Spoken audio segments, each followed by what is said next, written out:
ஸ்ரீமத் பாகவத சாரம் பிரம்ம சம்ஸ்பர்ஷம் என்னும் உரையுடன் கூடியது.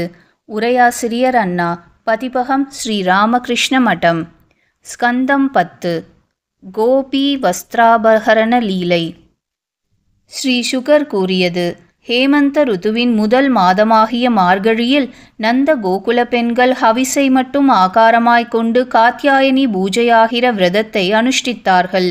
ஹே ராஜன்னு, அப்பெண்கள் அருணோதய காலத்தில் எழுந்து யமுனை நீரில் ஸ்நானம் செய்து கரையில் மணலால் காத்யாயனியின் உருவத்தை அமைத்து சந்தனத்தாலும் வாசனை மலர்களாலும் பலிகளாலும் தூப தீபங்களாலும் தளிர்களாலும் பழங்களாலும் அக்ஷதைகளாலும் சிறந்த நைவேத்தியங்களாலும் பூஜையை செய்தார்கள்.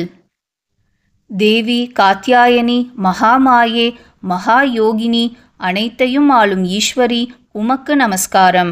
எனக்கு நந்தகோப குமாரனை பதியாகச் செய்தருள்வாய் என்று இந்த மந்திரத்தை ஜபித்துக்கொண்டு அப்பெண்கள் பூஜை செய்தார்கள். இவ்வாறு அக்குமாரிகள் கிருஷ்ணனிடம் சித்தத்தை வைத்தவர்களாய் நந்தகுமாரன் தங்களுக்கு பதியாக வேண்டுமென்ற பிரார்த்தனையுடன் பத்ரகாளியை பூஜித்து விரதம் அனுஷ்டித்து வந்தார்கள். தினந்தோறும் அவர்கள் விடியற்காலையில் தங்கள் தோழிகளை அவரவர்கள் பேரைச் சொல்லி எழுப்பிக்கொண்டு ஒருவருக்கொருவர் கைகோர்த்து கொண்டு கிருஷ்ணனுடைய பெருமையை உரக்க பாடிக்கொண்டு யமுனையில் நீராடச் செல்வார்கள்.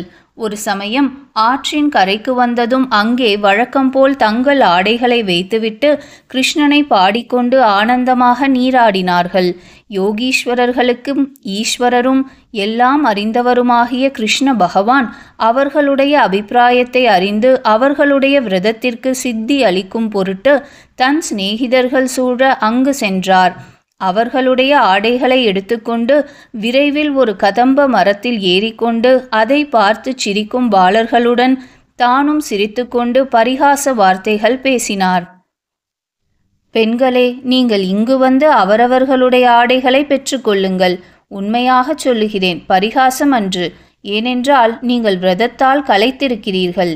கோவிந்தன் இவ்வாறு பேசுகையில் பரிகாசத்தால் மனக்கலக்கமுற்ற அவர்கள் குளிர்ந்த நீரில் கழுத்துவரை முழுகும்படி நின்று கொண்டு உடல் நடுக்கத்துடன் அவரிடம் பின்வருமாறு கூறினர். ஷியாமசுந்தரா, நாங்கள் உங்கள் அடிமைகள். நீர் சொன்னதைச் செய்வோம். தர்மம் அறிந்தவரே, ஆடைகளை கொடுத்துவிடும், இல்லையேல் அரசரிடம் சொல்லுவோம். ஸ்ரீ பகவான் கூறியது.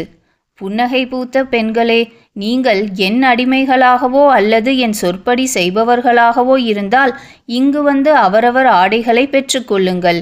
இல்லாவிட்டால் கொடுக்க மாட்டேன். கிழட்டு அரசர் என்ன செய்வார்? ஸ்ரீ சுகர் கூறியது. அதன்பின் அப்பெண்கள் குளிரால் உடல் நடுங்க கைகளால் உடலை மறைத்துக்கொண்டு நதியிலிருந்து கரையேறினார்கள். பெண்களின் களங்கமற்ற பாவனையில் மகிழ்ச்சியுற்ற பகவான் ஆடைகளை தன் தோளில் வைத்துக்கொண்டு பிரியத்துடன் சிரித்துக்கொண்டு பின்வருமாறு கூறினார். இப்பொழுது விரதமனுஷ்டிக்கும் நீங்கள் ஆடையில்லாமல் நீராடியது தேவதைகளை அவமதித்ததாக ஆகும். அந்த பாவத்தை போக்கிக் கொள்வதற்காக தலைமேல் கைகளை கூப்பிக்கொண்டு நமஸ்கரித்து உங்களுடைய ஆடைகளை பெற்றுக்கொள்ளுங்கள். தர்மத்தை எடுத்து கூறிய பகவானுடைய இவ்வார்த்தையை கேட்டு பெண்கள் ஒரு கையால் உடலை மறைத்துக்கொண்டு ஒரு கையால் நமஸ்கரித்தார்கள். அவர்களை பார்த்து பகவான் மீண்டும் தர்ம யுக்தமான இவ்வார்த்தையை சொன்னார்.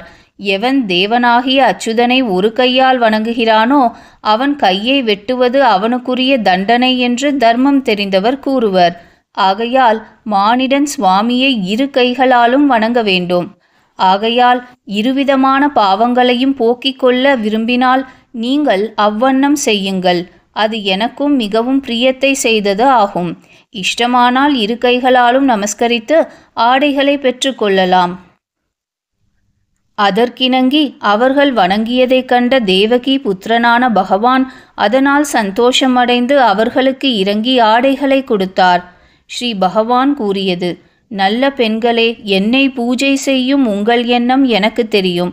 என்னால் அனுகிரகிக்க பெற்று அது உண்மையாக நிறைவேறும். என்னிடத்தில் சித்தத்தை வைத்தவர்களுடைய காமமானது பிறவி பிணியை வளர்க்கும் காமமாக இருக்காது. வறுக்கப்பட்ட விதைகளும் பக்குவம் செய்யப்பட்ட விதைகளும் முளைக்கும் சக்தியுடைய விதைகளாக இருப்பதில்லையன்றோ? பெண்களே, சதிகளாகிய நீங்கள் எந்த நோக்கத்துடன் இந்த காத்யாயினி விரதத்தை அனுஷ்டித்தீர்களோ அந்த நோக்கம் கைகூட பெற்றவர்களாக கோகுலம் செல்லுங்கள். வரப்போகும் இரவுகளில் என்னுடன் விளையாடலாம். குறிப்பு: உங்கள் சங்கல்பம் உண்மையில் நிறைவேறும். உங்கள் பொருள், தேகாபிமானம், அன்பு அனைத்தையும் கொள்ளை கொள்ளவே நான் வந்தேன். என்னிடம் அன்பு வைத்த பின் வேறிடத்தில் ஊன்றினாலும் அது முளையாது.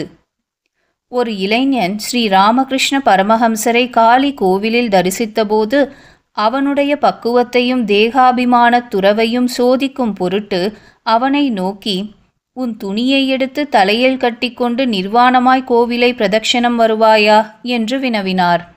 குறிப்பு: கோபி வஸ்திராபகரண கதையை சொல்லுபவர் சுகர், கேட்பவர் பரீட்சித்து. ஆதரித்தோதுபவர்கள் ஞானிகள். அப்படி இருக்கையில் அதில் ஏளனத்துக்கு இடமிருக்க இயலாது. சிறிய எண்ணங்களிலும் உள்ள சிறுமை கிருஷ்ணனுடன் சேர்த்து பார்க்கும் பொழுது நீங்கும்.